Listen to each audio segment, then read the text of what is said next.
Awesome. Well, thank you so much, Jess, for making it here on the podcast. I know we've had a lot of back and forth with me being like extremely pregnant and sleeping all the time. I really appreciate you being here to share your story.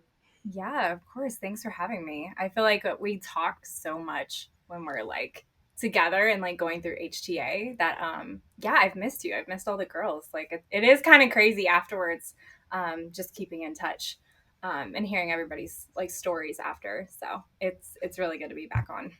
Oh, I know. I miss you guys too. It becomes like so part of your routine, and then all of a sudden it's over and you're like, "Wait, this is like this thing I did every week on a Tuesday or Wednesday or whatever." And like Absolutely. so Yeah. weird.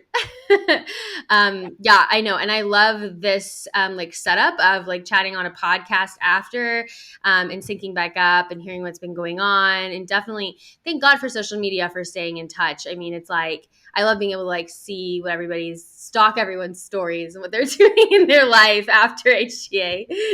Yeah, completely. I mean, that's how I think all of us find you as well. Like it is good like to kind of see what is out there in the healing like platform. Mm. Because that was missing through a lot of my journey. And I feel like when I found you, and I will preface and say my mom found you. Like straight Okay. up, my mom, bless mom is out there. Like my mom, no one works harder than me than my mom and for me. And she actually found you and she sent it over. And that is how I kind of got connected. So I owe everything to her for that, for connecting me. But yeah, it's awesome kind of seeing all of the new um, just tips and tricks and everything you put out and um, that everyone kind of is on the health platform. So I think it's really helpful and it's stuff that we need when we're dealing with issues like we are with chronic illness.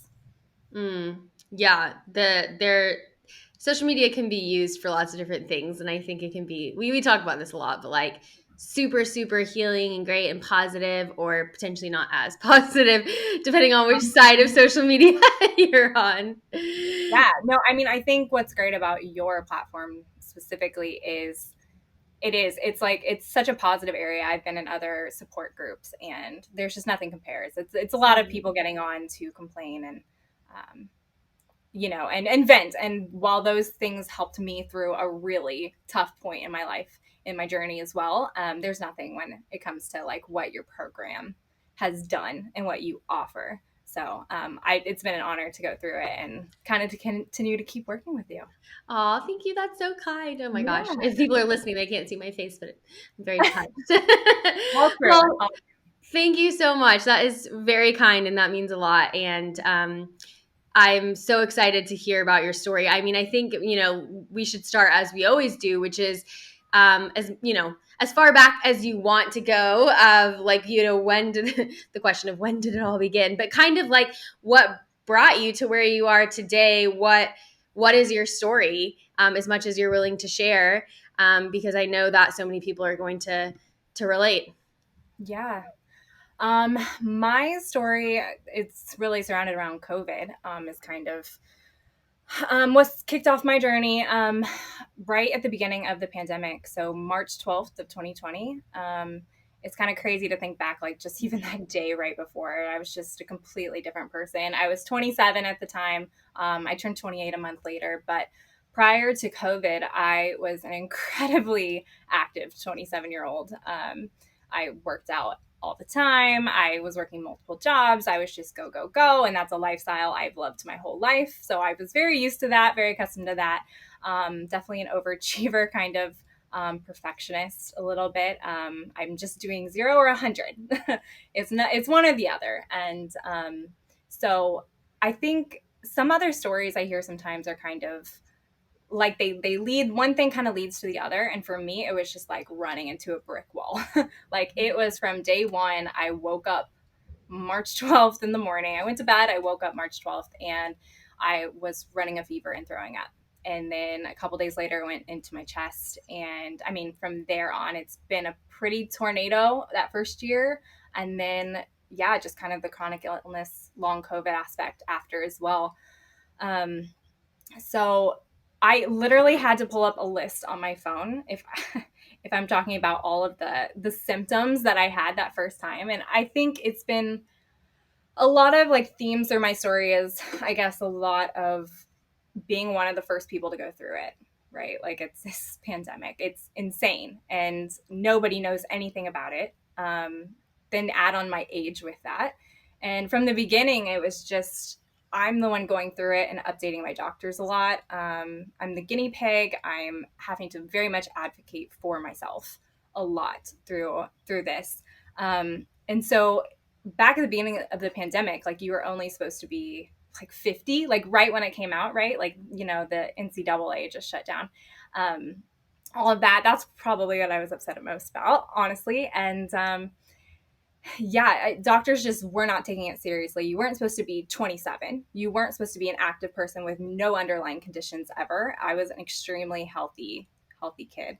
And I, like I said, mentioned those few. You were only supposed to have the chest compression, one, the cough, which I've never had, and a fever. And I would burn up, but I would never technically run a fever. But I absolutely had the chest compression. Yeah, very weird. But I literally this whole list. So not the three, but I had it like 30.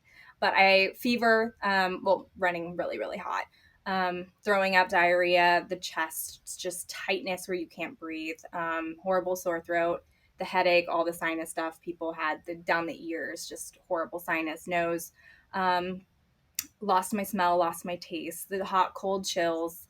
I had rib pain. I would have such abdominal, like rib pain and cramping, and yeah, loss of taste, loss of appetite. I would pass out. I couldn't, you know, like I said, was very active, and I'd go from that to I can't even walk up a flight of stairs without about passing out. Taking a shower, I would need a 30-hour nap. I mean, it was just such an extreme level. The muscle aching, extreme exhaustion, brain fog came into play. My heart would pound. Um, and I developed an allergy to smoke. So, all within like this time, and I'm going into, you know, urgent care and all these things, and doctors look at me and they're like, you're fine. I'm like, my hands are turning purple in the doctor's office. Like, clearly something's not right.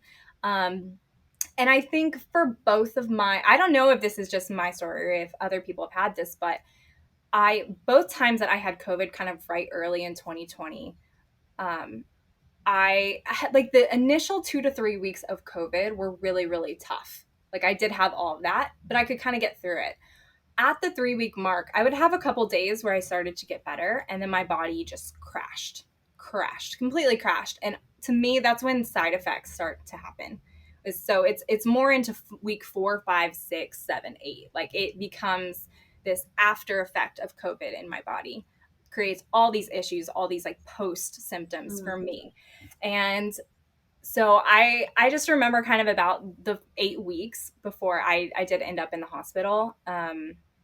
Was just doctors running a ton of tests. Everything's coming up normal, like a lot of people with chronic illness stories have, and with COVID, I think. And yeah, everything was just kind of coming up normal, and they had no idea. And I just was not getting better. And the expectation at the time is you're a 27-year-old, you're healthy, like you're going to recover, you're going to be just fine. And I think at the time I was kind of like, my family would joke, would be like, well, at least you got it out of the way. At least, you know, you got it out of the way, and that is it. And it was tough. I mean, I think it's hard. I was halfway across the country from the rest of my family. I was in Jacksonville, Florida at the time. I'm originally from Kansas. And so family's not around. I'm pretty much just there going through it by myself. It was a really crazy time. And like symptoms would jump like through different systems. It hit every system in my body, and it was kind of a joke. With my mom would call me or text me every morning and be like, what do you have today? Like, we don't know, what are you gonna have? And I mean, it would be odd. It'd be like the most extreme sore throat in your life you could think of. I would have that. Like, I can't even talk, can't swallow. The next day it's like I'm throwing up, like more GI. The next the next 2 days, I have complete respiratory. I can't breathe. It would just jump around in all my systems. And I just never knew what I was going to have. It was crazy. And I just kind of didn't get better. And we were all like, I mean, something's wrong, right? Like something's wrong. And I had a doctor, thankfully one that did believe me, right? Because I think it's so difficult sometimes to find those doctors that will listen to you, respect what you're saying, take it at face value, like what you're saying. And luckily, I did have one doctor really in Jacksonville, who is my guardian angel, honestly. And there's one day we had a doctor's appointment, and he pretty much was like, Jess, something's seriously wrong. We have done everything you need to, like, he put me on hold, called the ER, called me back, said, I already told them you're on your way. I went into the ER, and this is day 56. Like, this is the 8 week mark. And they found out I had 2 blood clots in my lungs, and really massive, massive blood clots, and one in each lung. And it had felt like a lot of just like electricity going off in my chest. And it's so hard, like watching your body just deteriorate like overnight, really. And I lost like 12 pounds of muscle in that 8 weeks. COVID just, I hit this wall, and my body just didn't recover. And with the blood clots, I mean, it was tough. I mean, if you know anything about blood clots, it's fatal. And that was pretty much when I got to the ER. I had 24 to 48 hours. That was the prognosis. So I think that point was so hard wrapping your mind around. Like 8 weeks ago, I'm this healthy running around kid, and now like this weird reality. But my heart rate while I was in the hospital was like 150 and over if I stood up. So it was a pretty serious thing. Obviously, my parents, hopped a plane down to Florida, but at that time, no one's allowed in the hospital. Mm. No friends can come, no family can come in, and I got extremely lucky. I held on, my body held on, my lungs held on, and I was in the hospital for 4 days. But if you know anything about blood clots and blood thinner, the thinner just prevents your like blood from clotting more, but you still live with the 2 blood clots in your lungs. So at that point, yeah, I get diagnosed with COVID toes as well, which is very odd. And it's very interesting. Like, the doctors are like calling my doctor, my primary care physician. He is like calling his doctor friends in New York, right? And I think at that point, it was just so crazy. I think that started the journey of really like being the one having to update my doctors, which is such a weird feeling, because I think we rely so heavily on the doctors know all, and they are incredibly talented in what they do. But this being such a new like pandemic and virus, like, no, like, you're supposed to be like the flu, you recover in a few days, like you're down for a week, whatever.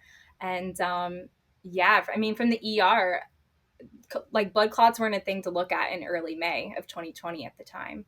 And so my doctor's calling me in the ICU, and I'm being like, hey, like, I read this and I don't even know if this is true because it's Google, but like, is blood clots like a thing? Like, and he's checking around, and he's like, sure enough, in New York and the place is seeing a lot more cases. Like, this is starting to be a thing.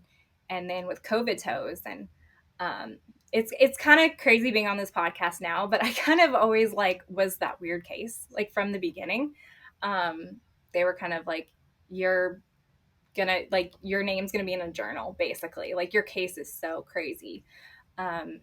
So yeah, that was a pretty intense, I would say, like, start to this whole thing. That is crazy. Like, I just feel like in such a short amount of time as well, like you said, like just going from feeling great and not having any pre-existing conditions to like, oh my God, it hits you in the face. I feel like with most people I've talked to with chronic illness, it's been, like you said, like it's been this like slow buildup of like, it started like this and then this happened and my immune system weakened or whatever. And then, but you've had like all this time to like kind of mentally get your head around the fact that like this is happening, right. Versus you where it's just like, boom. And on top of that, it's like you said, like we didn't know anything. At the beginning, it was just so like basically wait and watch and see what happens without any information about what to expect. And that is so scary. I mean, I can't imagine. Yeah, it really was. I mean, and then even like with the blood clot situation, I thought it was over, right? Like, I mean, the focus getting out of the hospital really was they were like, these are massive blood clots. Like, one, anything can happen, but they're gonna take 6 months to dissolve. Like, they're massive. And so, I mean, the goal, really, the focus then at that point is just surviving, like staying alive for 6 months. I mean, like, what are you gonna do? So I obviously went home to stay with my parents. I was in pretty bad shape, but back in Kansas, and that was such a strange time as well, going back to a very rural area of the country. And like, COVID really hadn't even hit there yet. Mm.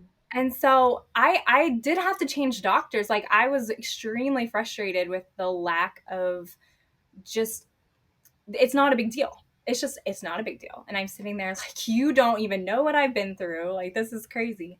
I did have to, yeah, change doctors. I had specialists, like, completely everybody just downplaying the whole situation. And even with the blood clots being like, you're young, you'll be fine. And you're going to, like, in a month, you can start doing light cardio. And in a month, I could bear, I think I could, I was like proud I could stand in the shower. Like, it was so extreme, like, because I just, no one anticipated.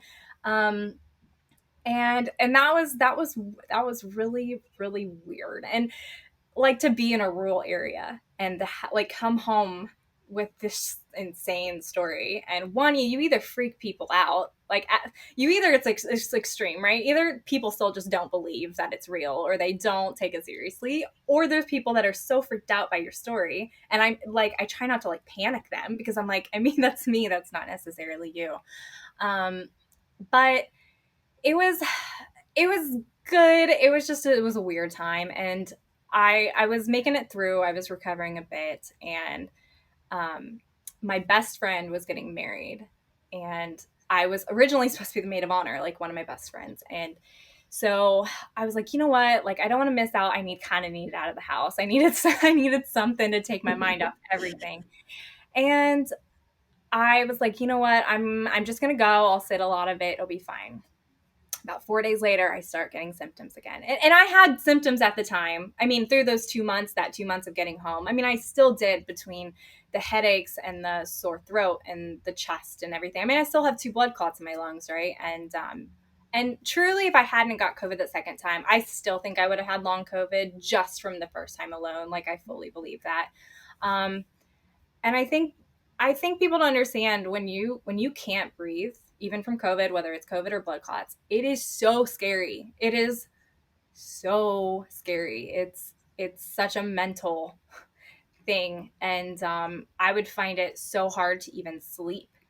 It's like, as tired as I was, it was hard to shut off that anxiety and the health anxiety just to sleep, to get a full restful sleep. I would have insomnia, just like weird stages. I still do. I still will have random weeks where I kind of have a few days of insomnia. But yeah, it was weird. I will just say, it was a really high pressured steak. And you can't do anything with the blood clots. And then I'm on blood thinner, like I said, for the 6 months, and I go to my best friend's wedding. And 4 days later, I start having cramping up my legs, and I woke up in all of the symptoms. The headache, the sinus, the sore throat, the chest. I have diarrhea. I like, everything flares, and I was just like, no, like, I kind of just internally knew. And I tried to get a COVID test done, and I had this nurse and specialist both tell me there is 100% not a chance you can have COVID again. Right? I mean, at the beginning of the pandemic, everybody was like, can you get it twice? Is that a thing? How long do your antibodies last? And I was just like, listen, I had this before. This feels the exact same. You have to test me. And I really got told no. Like, I did. I really got told no. I got told they can run antibody tests for me, but there's no way. There's no way I can have this again.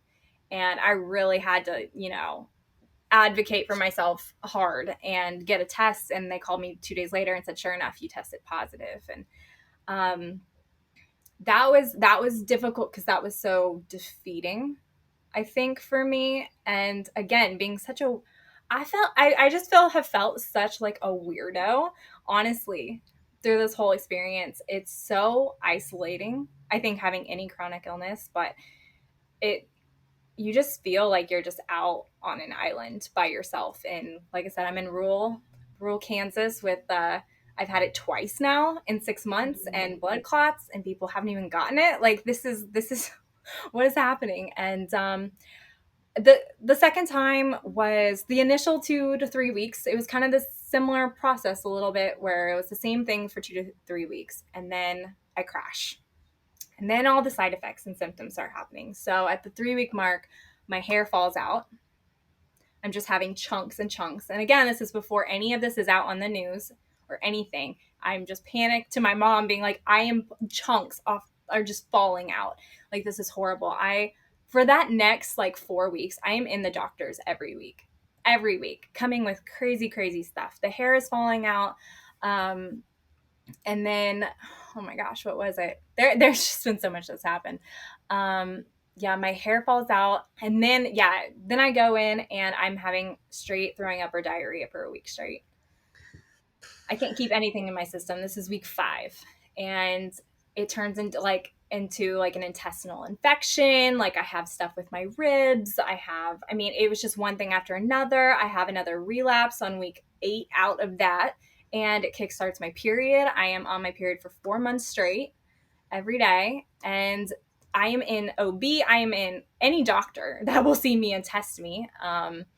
And everybody is the same story. It was like, everything's fine. We have no idea what is going on with you. We have no idea why your body is doing this. Like, what is happening? What's next? How to fix it? Like, we have literally no idea. And that, I think, is really, really hard.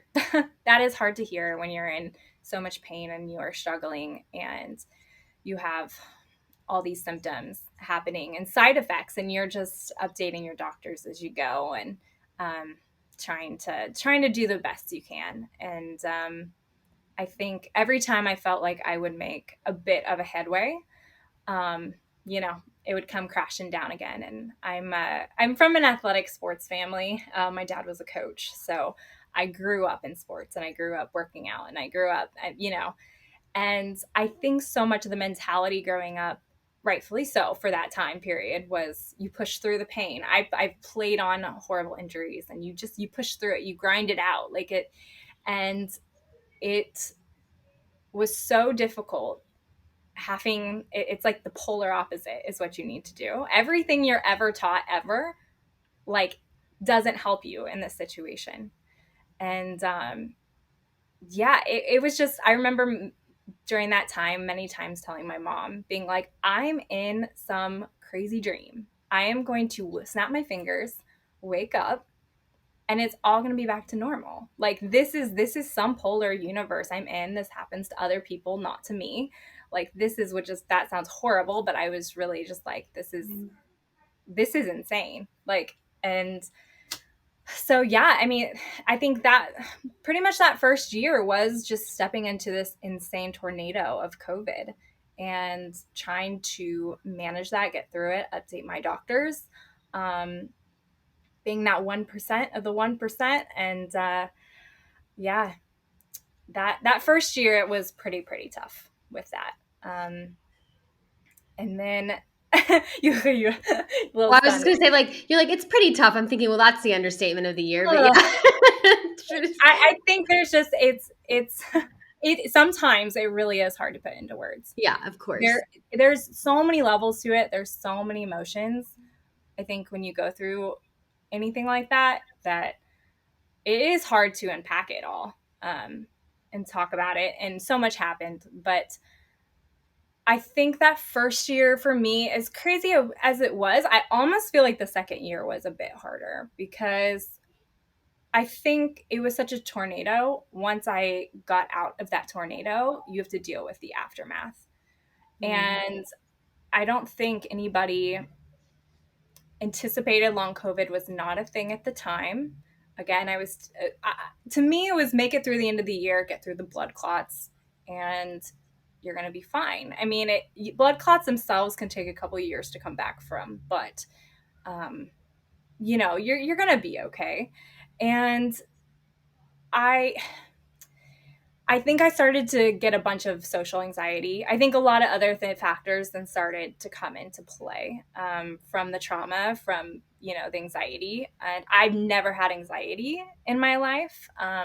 Obviously, I get stressed like any human, but I never had the anxiety like that and to that extent. But yeah, social anxiety definitely did come into play, um, and my dad would have to tell me, like, you can't be afraid to walk out your front door. And it was extremely hard to be around anybody without my first thought immediately going to, like, oh my god, what if they have COVID? Oh my god, what if I get it again? I can't do this again. Like, the spiral of it was just so overwhelming. It was just so much easier to not deal. Um, and that was tough, and every doctor was just like, you're gonna get better, you're gonna get better. And I don't think anybody, there's nothing in your life that can prepare you when your life moves on and your body doesn't. Mm. And for me, as much as that, like, and how insane that first year sounds for me, I think I mentally struggled harder the second year, because as like, we're all in the pandemic, and your life does move forward as much as, quote unquote, life can move forward in a pandemic, right? Like, but I started working again. I got a full-time job. I was working remotely, which is the only way I could do it. But I was working remotely full time, and I was dating again, and I was getting ready to, like, make a move. I mean, my life was, I was trying to move it forward. This thing happened. I want to let it go. And I was trying to move it forward, and there's so much mental pain for me, mental and emotional pain that happened when my life moved on, but I didn't. Mm-hmm. And I think that that chapter for me is probably the most complex. It's probably the time, if I'm, like, looking back on it, that I've learned the most from, but it was definitely the most mentally painful and hard and emotionally hard to get through. Um, I just think there's such, your identity really does get so stripped. I was in a massive identity crisis, and I don't think people understand. It's like, I kind of equate it to, like, with a sports injury, I guess. But if you tore your ACL, and your knee's blown out, and you are sitting in a chair, and you want to go to the kitchen to make a sandwich, and you have to put on a brace. You have to use your brace, like the crutches. You have to then think through, like, oh my gosh, how am I going to get there? How am I going to make a sandwich and carry it?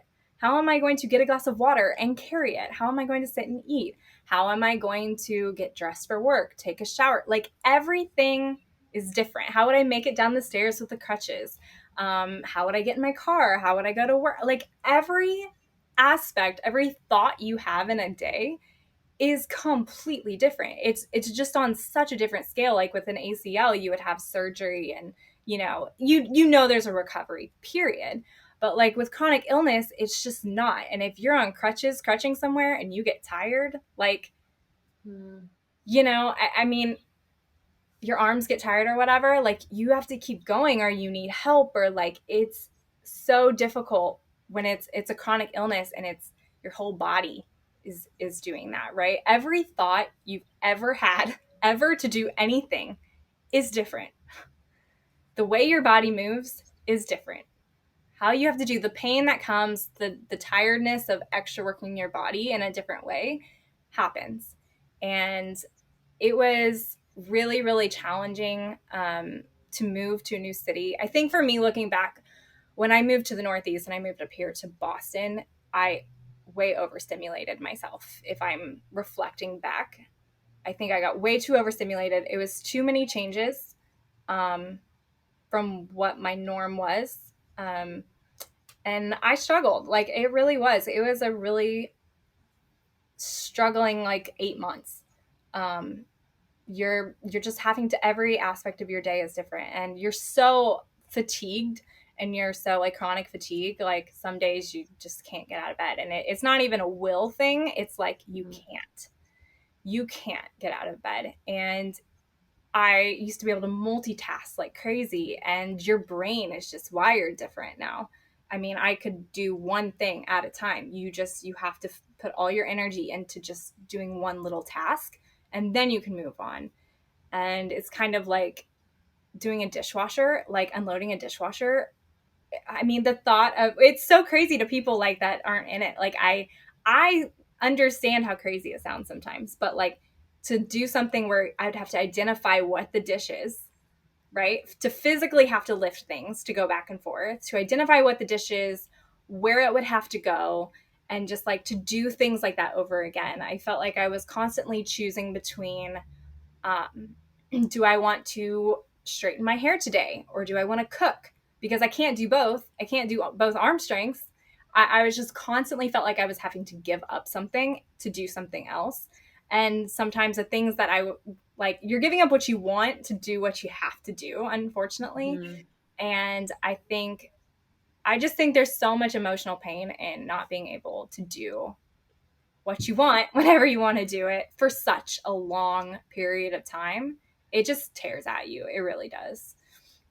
I mean, for those who are listening and not watching, I'm nodding a lot because one, it resonates so much with me.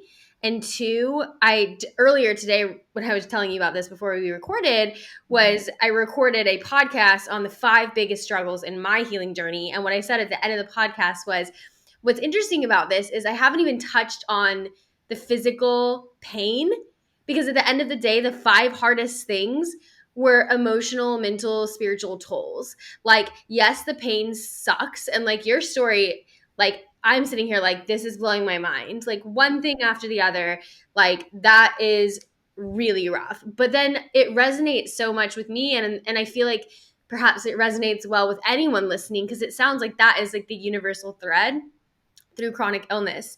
It's like as much as it sucks to wake up every day with whatever your conditions are and your symptoms are in that day, the mental toll it takes on you and like just the words that you were using, like feeling isolated or like having to educate the doctor and like that feeling of almost like helplessness where the practitioner doesn't actually know the answer, so you're going in hoping that this time someone can give you something that you don't already know, but you're just updating them the same way that you updated the other person, on what was going on.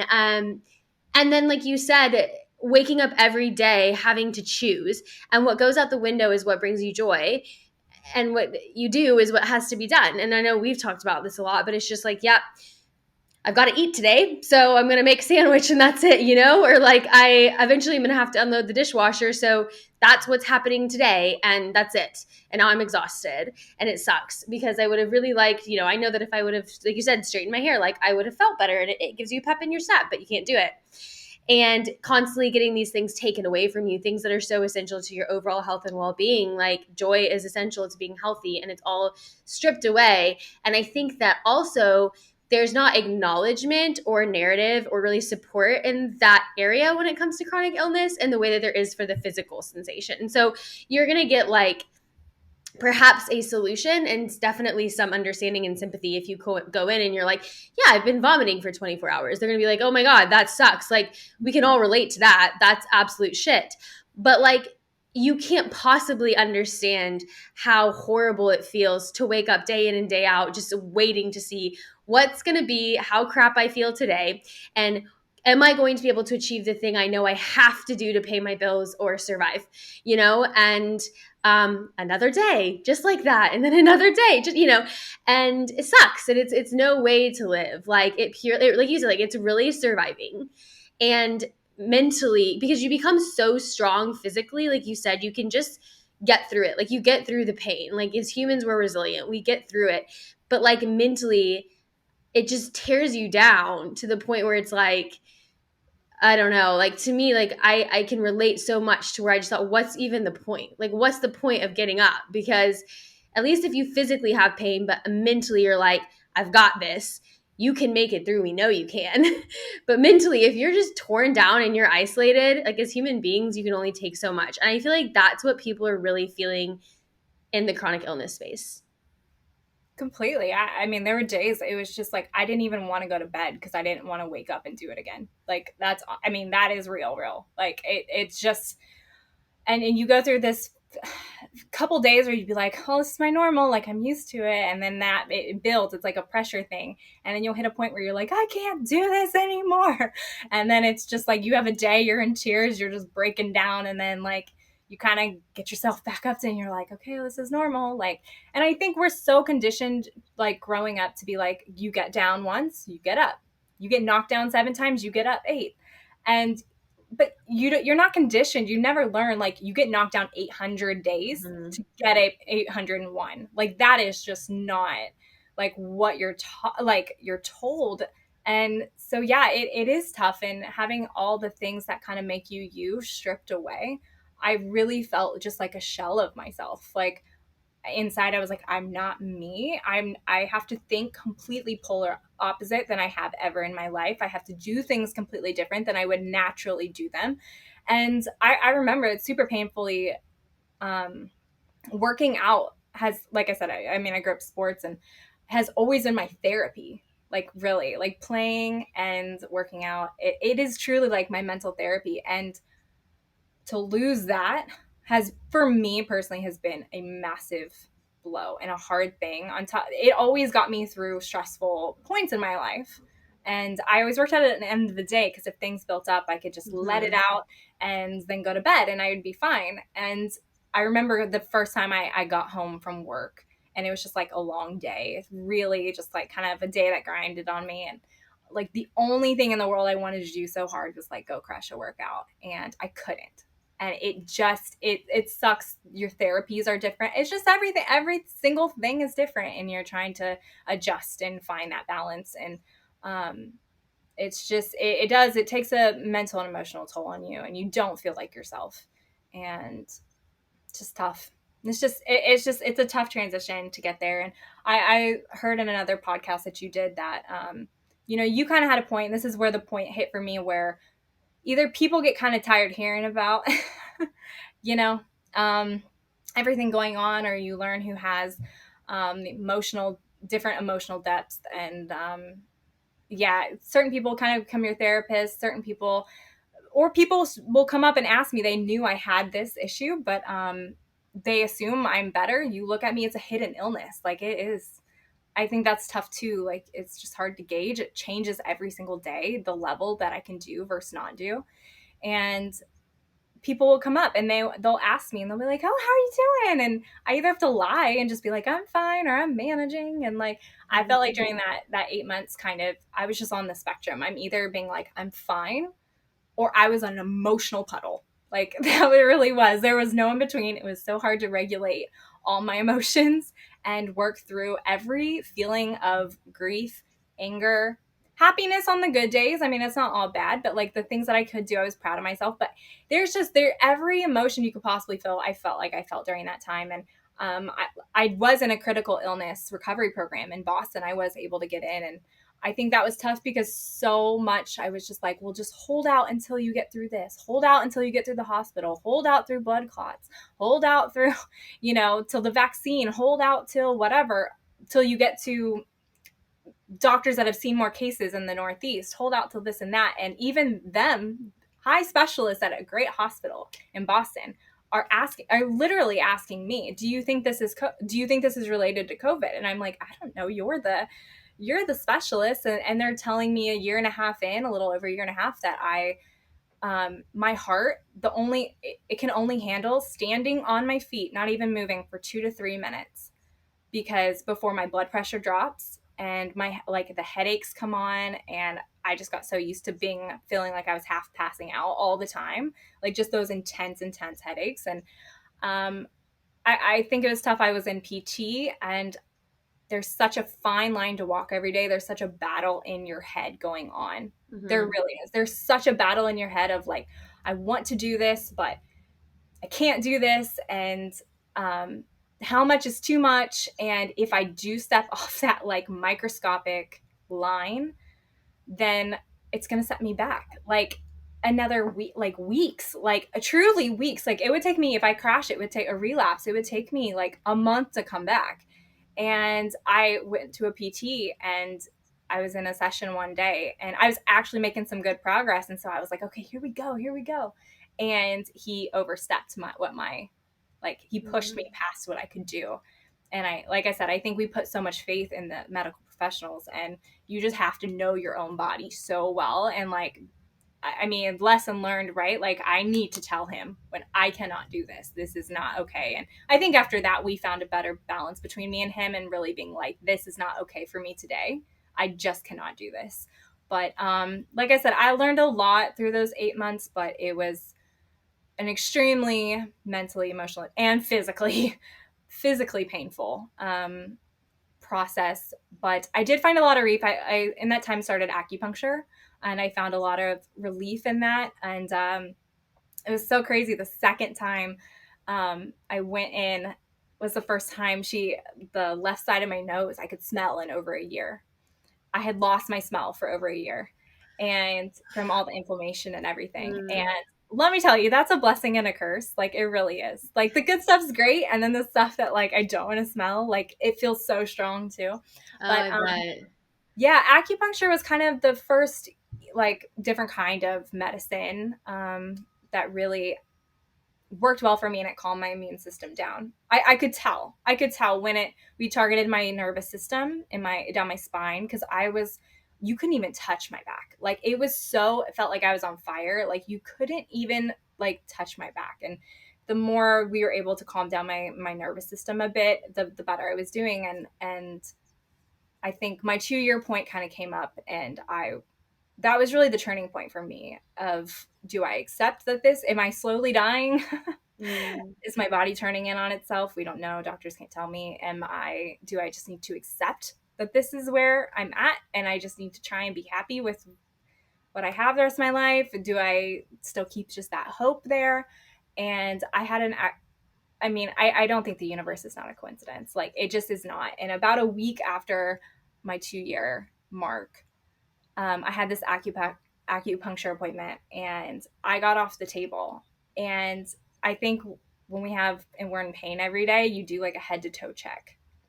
Like, you just naturally like wake up and like do this like head to toe. What's tight today? What hurts today? Like, what? I don't know. How do I feel today?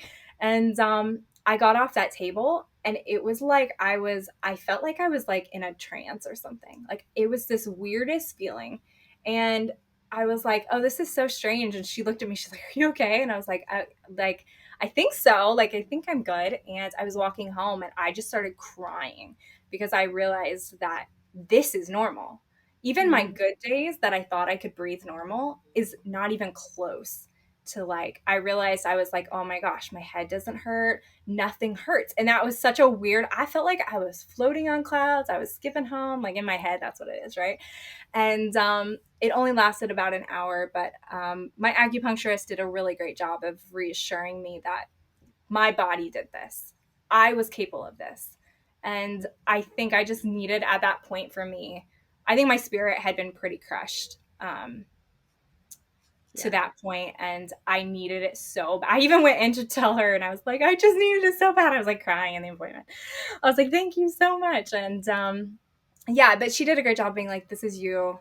This is, your body did this, and it can do it again. And I think, like I said, it was kind of that with my mom finding you, sending me some of your stuff that I did, and that was helping me with some of the breathing techniques, and led to this program, and which has ultimately changed my life. And um, I feel like the crazy thing is for everybody to know, 12 days into the program with Faith, what do I get again but COVID? And I hadn't had it in 2 years.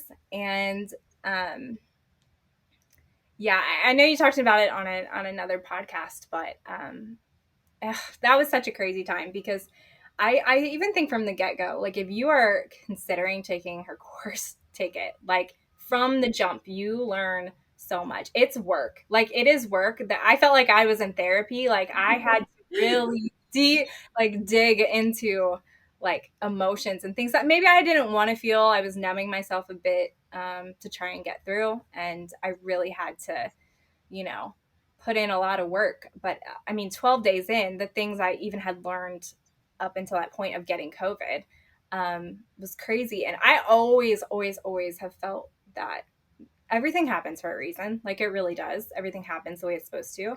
But in your class, you always said the universe is always conspiring in your favor.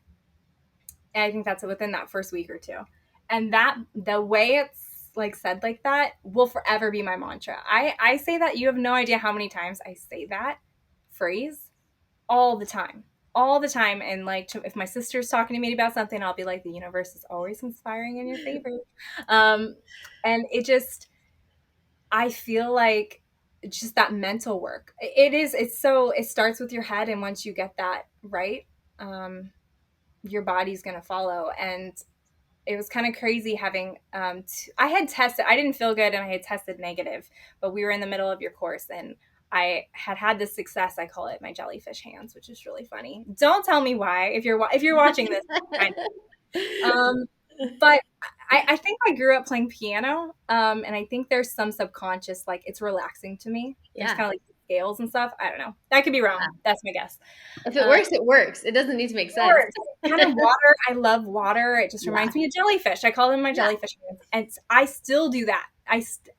To this day like to help, and I'll be like doing my jellyfish hands when I have a headache or something, and it does. It helps me. And I'm a visual person, but um, I was really able. I had a couple wins, like 2 days before I actually tested positive for COVID. I was feeling it, but I just felt like I was able, because of faith in her program, to really get to the point of being like, you know what? I'm meant to get COVID right now. Like I'm just, the universe is conspiring in my favor and I am meant to have this right now because I have the support system. I have the tools I'm learning.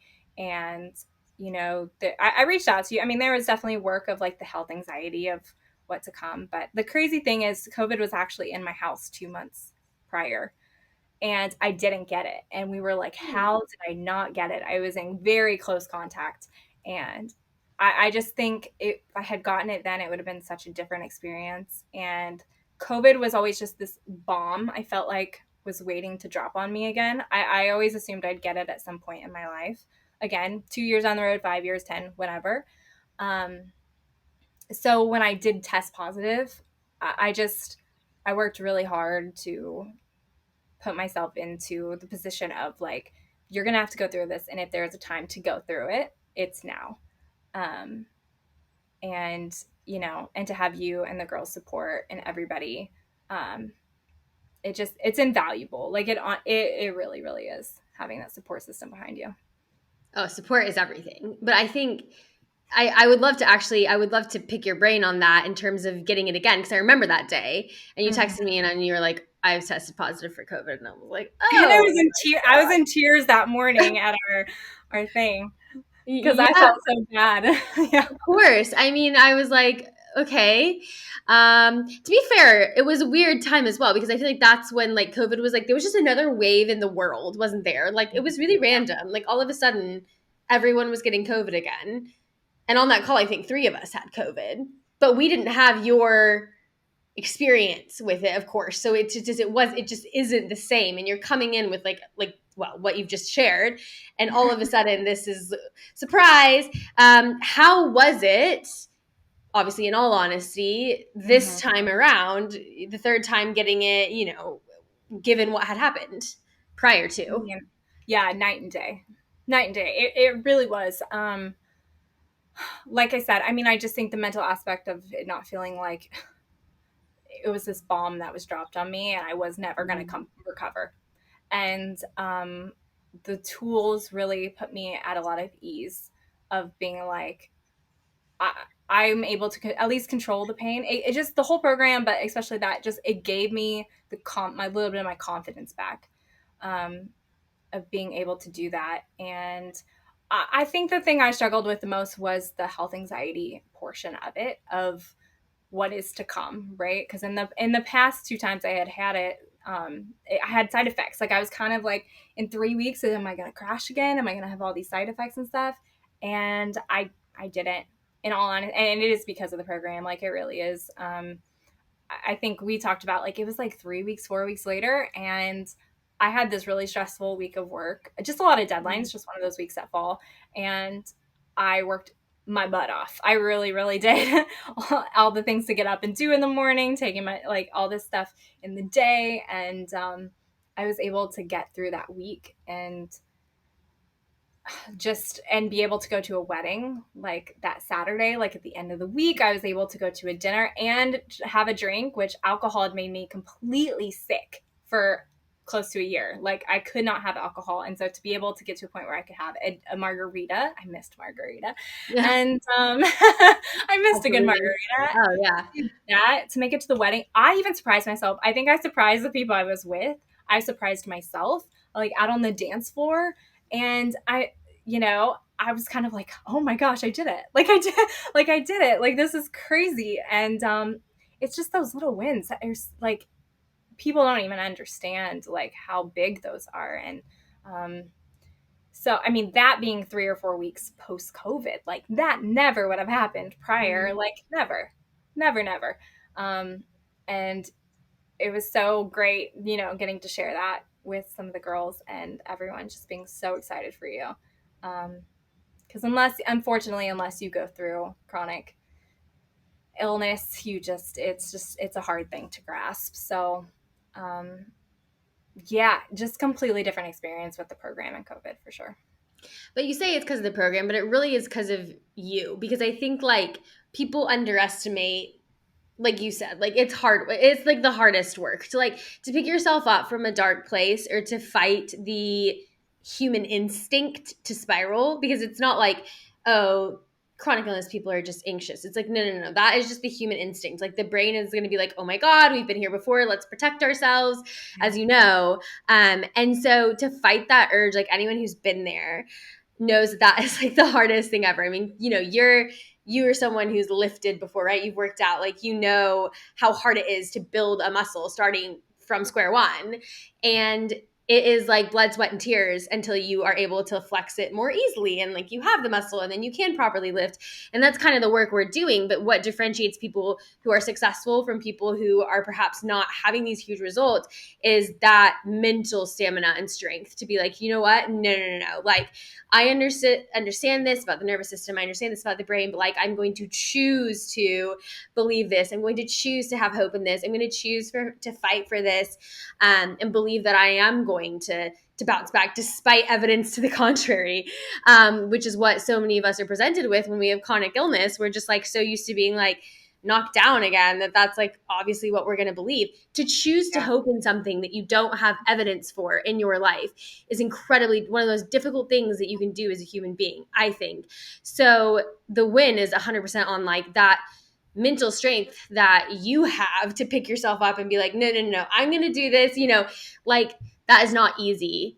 It's worth it, but I think very few people do it. And it's one thing having the tools, and then it's another thing implementing it. Both are important, but implementing it is the hardest part, like you said. And I just think that it's just crazy to see, like hear all these stories of what came before and then how, like you said, coincidentally, you get it again. And then you come back and you're like, you guys, I was like, I had this week and then I went to a wedding and I had a drink. I was like, what? And you had COVID. Like, it was just Nothing crazy. the same. Yeah, nothing the same. And I remember coming in and telling you, I really felt like you were my therapist through the whole thing. Like honestly, like because people don't understand, it's so much mental work. It is Yeah. so much mental emotional work. And I remember coming in and being like, I feel like everything that made me me, I'm a Mm-hmm. very driven person, was hurting me. And I was like, I feel like I have to go against every instinct in my body, to rest, to be calm, to like heal, like be, to meditate, to do these things that just naturally has not typically been my instinct growing up. And I think what we were able to do together, of what you were able to do for me, was really switch, just putting that drive. I do think I'm an extremely driven person, and putting that drive in a new focus, right, in a new area, and something that was going to help that I just didn't know. And Mm-hmm. I do think you do have to have that. If you want it, like you can go get it, like it's there. You just have to put in the work and really, really take all the tools and the practice. And even coming in, I was like, I was in a Facebook support group, and I was like, everybody is in there from across the country. Nobody is in there posting that there's anything that's working. Like, I think it was so discouraging, like I said, at the 2 year mark, because I was just like, all right, no one's found, like, we're all just in this together. It is what it is. And why would I believe about your beliefs? Why would I believe that I would be any different than that, you know? Um, and so I really had to switch, like you said, like you have to believe it so hard, and then with the tools, really work for it. And I do. I mean, some days, even now, I reach for 30 times a day. If I have a really stressful day, like I have to pull the tools all the time. And sometimes it's like 2 times a day, and sometimes it's none.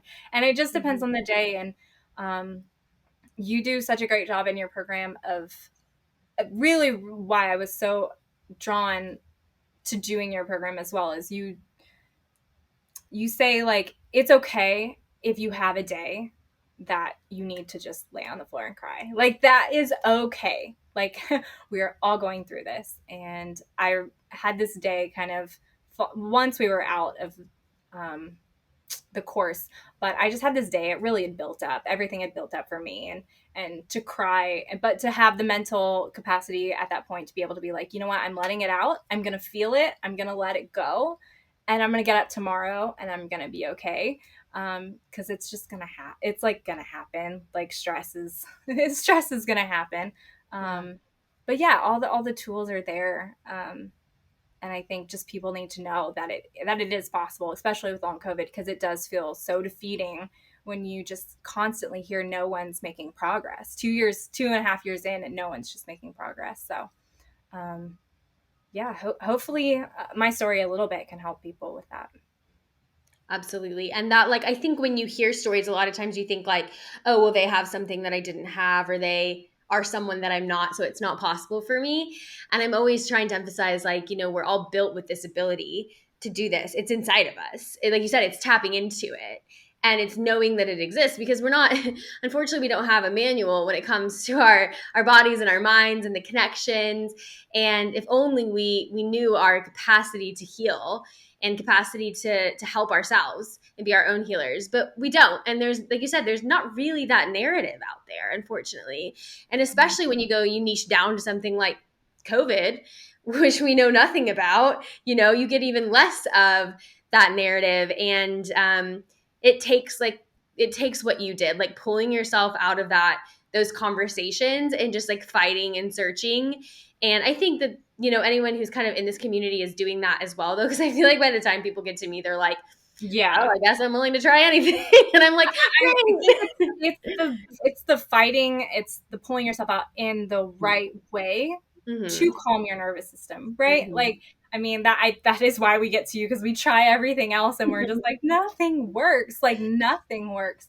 I know. And or we'll have like a little bit, but we're not ultimately healing. And yeah, I just think the tools of that is giving it a direction to use your energy for, and it's contagious. And once you do see a little bit of progress, like, you're like, okay, you get obsessed with like the healing process. And you kind of, it rolls down.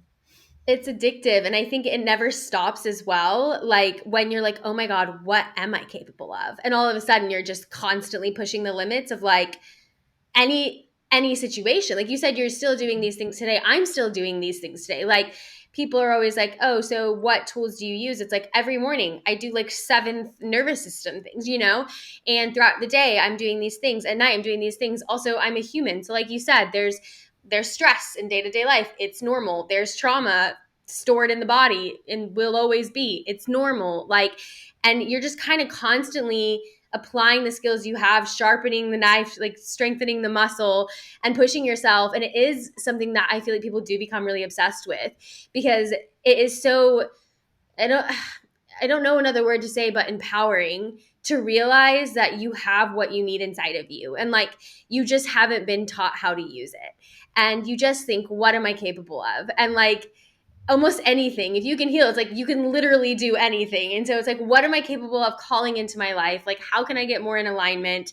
How can I overcome it? I think that the most powerful thing as well is like viewing these obstacles as like the best teaching opportunities ever, because it's like having these profound realizations only happen if you experience it. Like as humans, we have to experience it in order to really internalize it. Like that is what wisdom is. It's the application of knowledge. So you can read about it, but it's not the same unless you're applying it in your life and you're going through it. And so when we suffer in this specific way, it's this insane experience. Like you and I are talking and it's like, oh, I can relate to that feeling, even if it was a different situation. And then like coming out on the other side is something you can't describe in words how empowering it is. But like, yeah, you knew you had to like go through that to get there. And that's kind of my next question for you. Like, do you feel like it was kind of that quantum shift for you? Do you feel like it was a little bit of both? Do you feel like you're still understanding it? Like, where do you feel like you are in kind of that experience of like, well, I had to go through this suffering and here I am with these realizations? Yeah, I think once I'm more active, which I am making leaps and bounds, I think I'm not there yet to look back and be like, it happened. Right. I mean, and that's real. Like that's where I am. I do completely value the process, and it does give you complete confidence in being like, I can handle it. I can handle anything. Like, hey, if I can do this, if I can heal from this, um, I really appreciate the balance in my life that it's given me. It took me a long time, and I fought it really hard through these like couple Mm-hmm. years. But because I am somebody that I would just jam pack my schedule. I would be traveling, I'd be going, and I just now appreciate more of a balance in my life. I really did. I would burn myself out at the gym, and it's more now to be like doing a 20-minute or 30-minute thing is good enough for the day, and I really will try and do that in all the good habits, and like you said, the rituals that we learn, that we do in the mornings and we do through the day and everything. I really appreciate the balance. I don't That's a hard answer for me, because Yeah. I do feel like I have really struggled with the identity piece, and I do know that that is a big piece for me to continue to figure out. And it's this weird stage, I think we talked about towards the end of the class too, when you're not the same person you were before. There's no way you can be. You're hopefully not the same person that you're definitely not the same person you were while going through this experience. And there's this weird shift, right, that happens where you're starting to feel the light, you're coming out of it, but like, who are you going to be on that outside of it? And that's a real thing that I'm working through to figure out. And I'm pretty sure everybody would have to do that. And yeah, I think there's only positive and there's only positivity. I'm trying to keep myself as open as possible Mm-hmm. to, whatever comes in my life from this.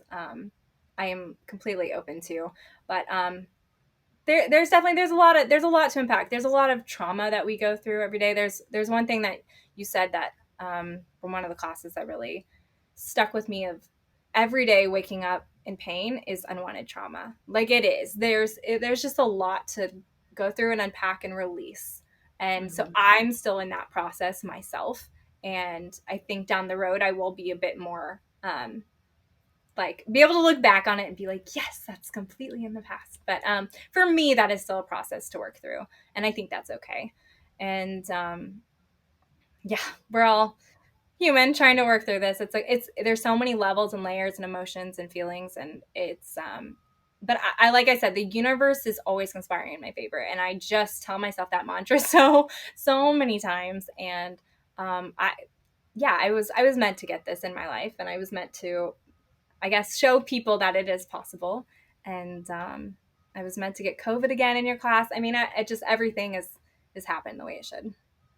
And like you said, it just goes to show like healing is such a process. Like people always say the infamous question, so what did you do to heal? It's like, well, Yeah, um, no, but it just shows like how multidimensional it is. And it's like, yeah, there's like the physical symptoms, but like you said, there's this whole like identity piece, which I think is like the hardest piece of it is. everything ever as a human.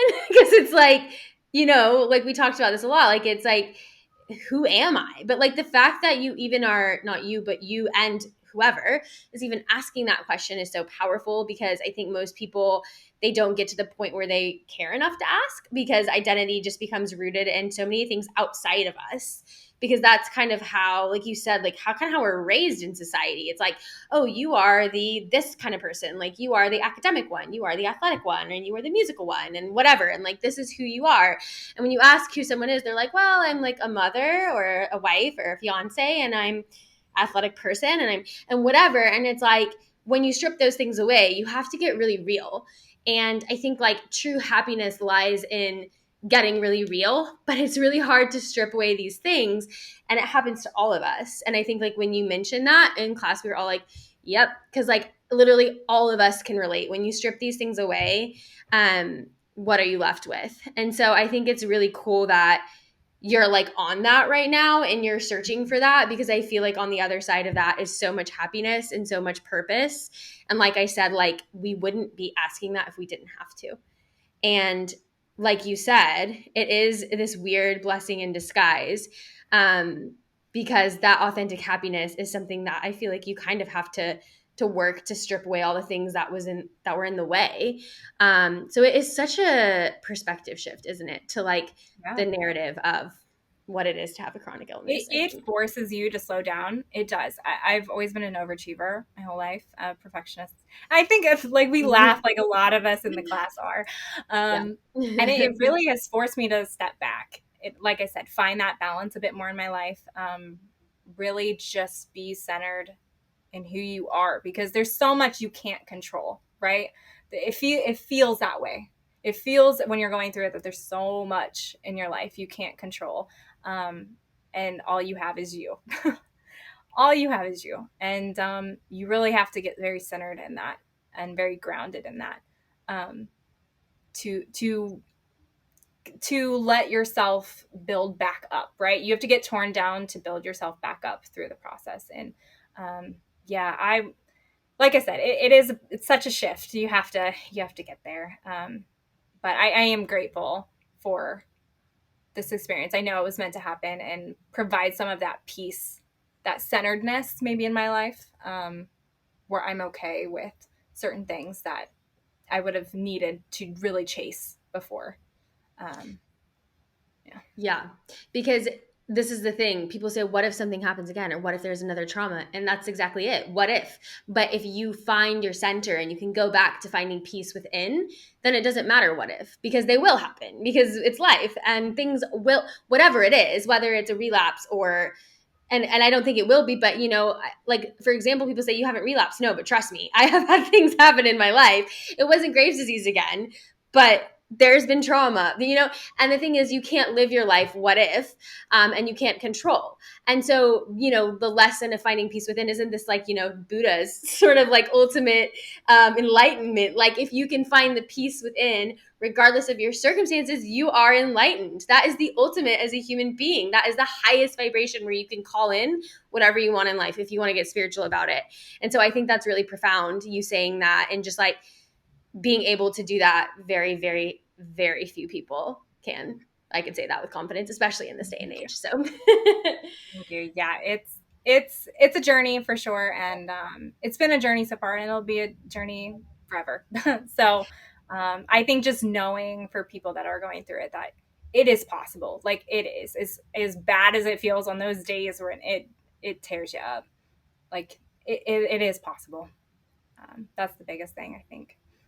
I was going to ask you if you had something to say to anyone listening, but I think that that is, Yeah, yeah, I mean, that and surrounding yourself with supportive people, yeah. is the biggest thing, because like I said, sometimes when you're going through it, there's just not a lot that you feel like you can handle or you can control, um, but you can control those things, so most important, I think.